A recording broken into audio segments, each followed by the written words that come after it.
Hey, I'm Paul, and in this video, I have a really interesting story for you. We're going to be talking about Abigail White and Bradley Lewis, who were in a relationship that could only be described as toxic. The couple was always having problems and arguments. Abigail liked to put her boyfriend on blast on social media, gave him nicknames, insulted him, and even went as far as threatening him. Bradley thought it was just that, threats. He never imagined that Abigail would actually be capable of hurting him and attacking him. This is the tragic story of Abigail and Bradley Lewis. Abigail White was born in Bristol, England. Sadly, she grew up in an unstable home. Her parents had a very complicated relationship. It was common for them to be fighting and arguing all the time. And these fights weren't just verbal, they were physical too. This had a huge impact on Abigail.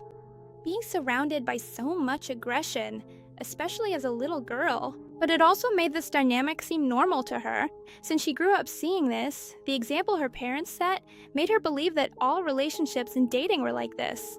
Eventually, her parents separated. Soon her mother married another man, but Abigail's stepfather was a monster and was aggressive toward her. Abigail wanted to leave home when she was just 11 years old. She couldn't stand living with her stepfather, but she had nowhere else to go. Her dad didn't want to take care of her. He was negligent and irresponsible, and he also had a drinking problem. At 12 years old, she left home and started living with her grandmother for a while, but later her grandmother couldn't take care of her either. I'm not sure if it was because her grandmother didn't want to or because she couldn't since she was already an elderly woman, but Abigail ended up living in a group home. During her teenage years, she lived temporarily with two different families, but neither of them officially adopted her. So when she was younger, she lived with one family, then went back to the group home, then with the other family, and then back to the group home again until she turned 18. At 20, Abigail was diagnosed with borderline personality disorder. It's a disorder characterized by mood swings, changes in behavior, and unstable relationships. Abigail started psychiatric treatment and took medication to manage her symptoms, but even so, the disorder still affected her a lot. Abigail didn't want to have a conventional job. She was tired of working really hard and not seeing her efforts reflected in her earnings. So she quit her job and started working as a content creator, mainly on TikTok and OnlyFans, where in her first year selling photos, she made over 50,000 euros. Around this time, she met Bradley, who worked installing floors and doing various maintenance jobs. As soon as they met, they fell deeply in love, and the first few months of their relationship were wonderful.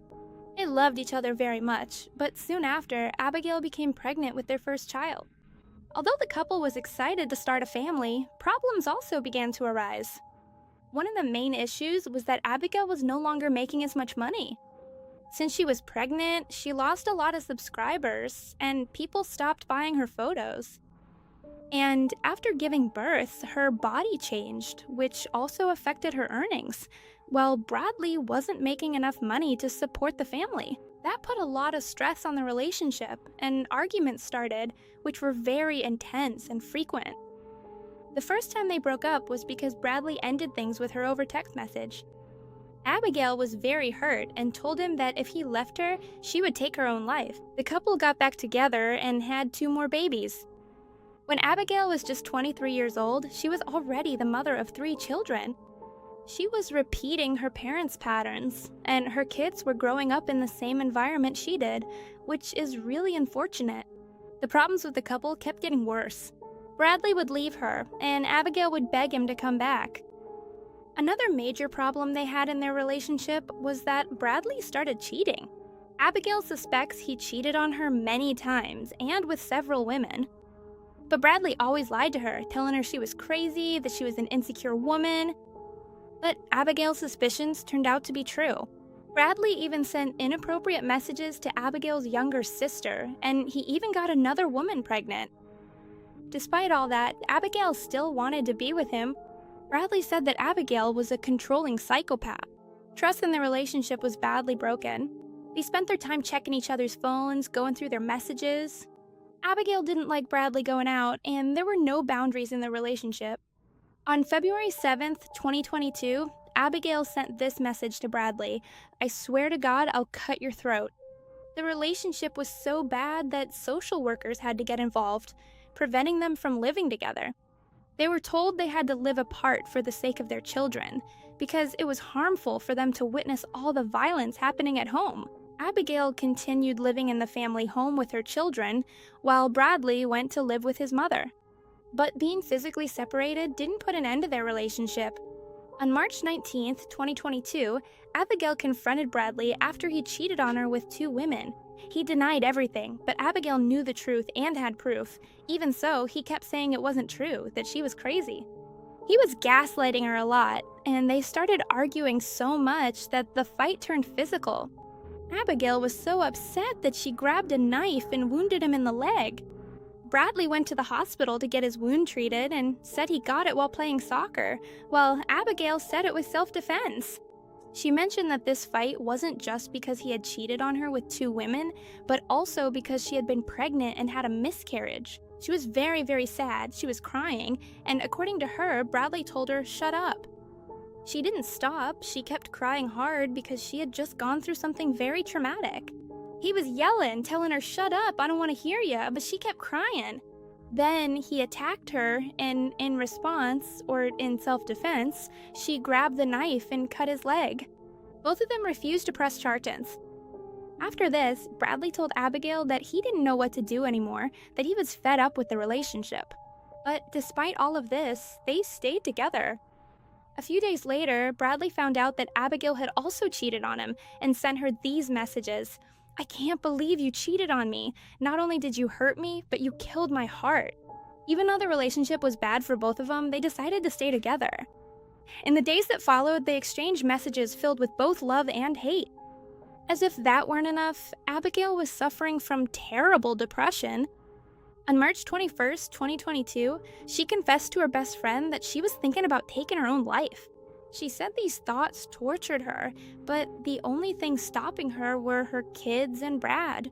She wasn't just having dangerous thoughts about herself, but also about Brad, the women he had cheated on her with, and even her own mother. She told her best friend this: "If he hurts me again, I'm gonna end up in prison. I'm totally capable of doing it." Abigail had trouble managing her emotions. She was stressed because she didn't have enough money to support her kids. Her boyfriend cheated on her constantly. She had just suffered a miscarriage. Everything piled up on her. And on March 25th, 2022, Abigail committed a terrible act. Abigail and Brad agreed to meet in a park to talk things over and try to work out their differences. Lewis, a friend of Abigail's, went with her to give her emotional support because Abigail truly believed that everything was going to get better, that they would talk and everything would be resolved. But Brad told her he didn't want to be with her anymore. Abigail asked him to please think things over, that they were a family and should stay together. She asked him to take a few hours to think about it and to meet up later at a bar with Lewis and Lewis's boyfriend. Brad agreed and told her he would see her at 5 p.m. at the bar. Abigail, Lewis, and Ryan, Lewis's boyfriend, were at the bar waiting for Brad, but it was already 5:30 and he still hadn't shown up. Then 6 o'clock and he still wasn't there. So she started sending him a bunch of messages asking where he was, telling him she was waiting for him, and she started getting really aggressive, violent, and furious. Finally, Brad showed up at the bar around 6:48 p.m., almost 2 hours later than they had agreed.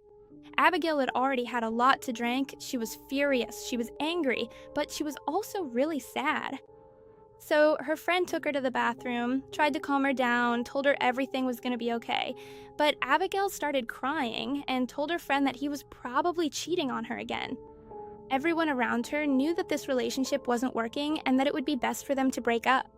But Abigail was holding on because he was the father of her children and she wanted to have a family. Ryan and Brad were also talking while the girls were in the bathroom, and Brad confessed to him that he felt completely exhausted by the whole situation. He admitted that he wanted to end the relationship, that he had tried several times, but he was afraid that if he did, she might take her own life. Brad was crying and said he was desperate. When Abigail came out of the bathroom, she started yelling at Brad. She accuses him of being unfaithful again and starts making a scene. Then, the bar owners ask the group to leave because they're bothering the other customers.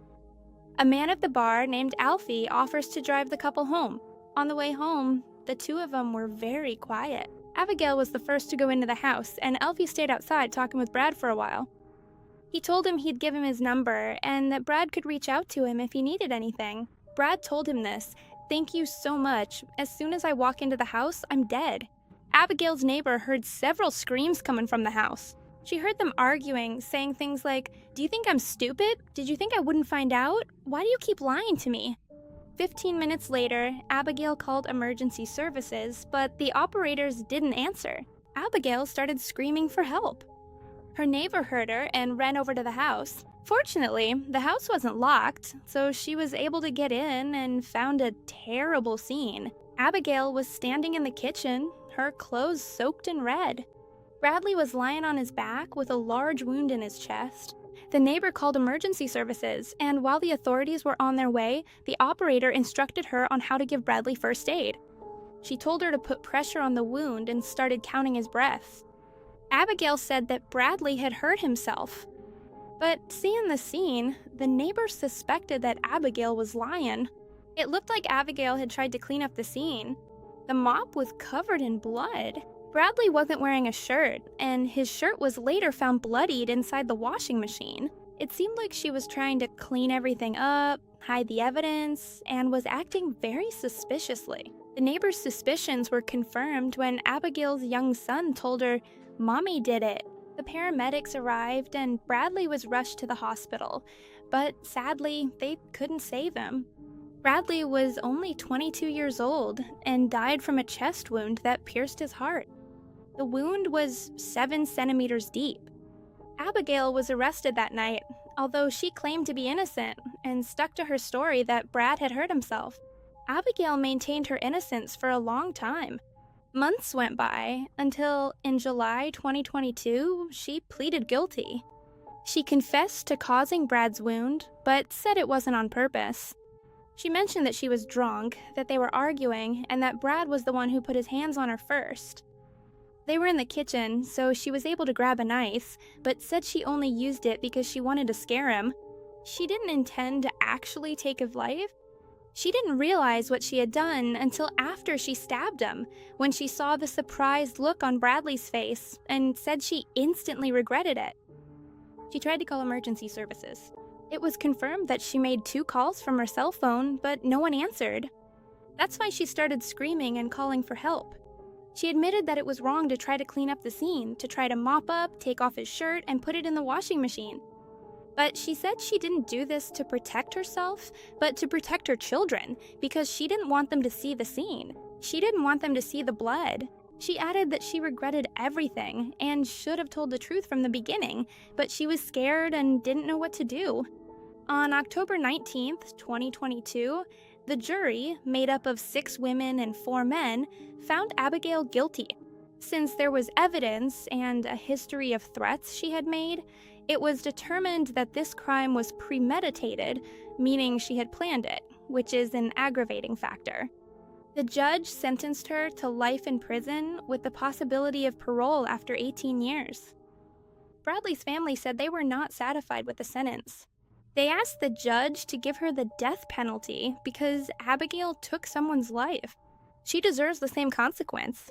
Bradley's father said, "His children will grow up without a father and knowing that their mother is a murderer." In March 2023, Abigail made headlines again after she wrote an article for Inside Time where she argues in favor of conjugal visits for female inmates. She wrote, "After having recently been sentenced, I realize the injustice that prisons do not facilitate the possibility of conjugal visits for female inmates. I believe they should take our needs into account and allow men and women to spend the night together." This news became very well known in her local area in the United Kingdom because many people were criticizing her, saying things like, "You were sentenced for taking your boyfriend's life and now you're thinking about who you want to sleep with?" I understand that it's a frustrating situation. She committed a very, very serious crime, but I think she's right. She had understood that men were allowed to do it, but women weren't, which would be really outrageous because why should men be allowed and not women? They should have the same rights, even while in prison, but when I looked into it, I found out that conjugal visits aren't allowed in England. I thought it was something universal, but it's not. There are different countries in Europe where they're not allowed. I didn't do a very extensive investigation, I just looked into Europe, because when I searched about England, other related countries came up. In the United States, it's only allowed in 4 states, which are California, Connecticut? How do you pronounce it? Washington and New York. I think in all Latin American countries it's allowed, both for men and women. I thought it was really interesting, so I wanted to share it with you. As some of you may know, I studied law and was specializing in criminal law, so all these topics really intrigued me. And since I studied law in Mexico, I'm very familiar with Mexican laws. Because of my specialty, I did a lot of research on penitentiary centers, but I never imagined that in other countries it wouldn't be allowed. But that's all for this video. Let me know your thoughts in the comments section, because I love reading them. Tell me what you thought about the whole case, what you think about the sentence, whether you thought it was fair or not. I'd also really appreciate it if you have any constructive criticism, emphasis on constructive. Honestly, you all always leave me such lovely comments. I'm really grateful to you all. Thank you so much for all the really positive and sweet comments, but I'd also like to know what you think about making some changes to the channel. Let me know your suggestions, what topics interest you the most, if you prefer long or short cases, or any ideas you might have. Any comment is welcome, and if you like the video, please give it a like. If you haven't subscribed yet, you should subscribe and turn on the notification bell so you get notified every time I upload a new video. Again, I have a vlog channel, so if you'd like to get to know me better, we can really connect over there. Also, on my social media, I remind you about the podcast with my friend, and that's it. Thanks for watching. I will see you in the next video. Bye!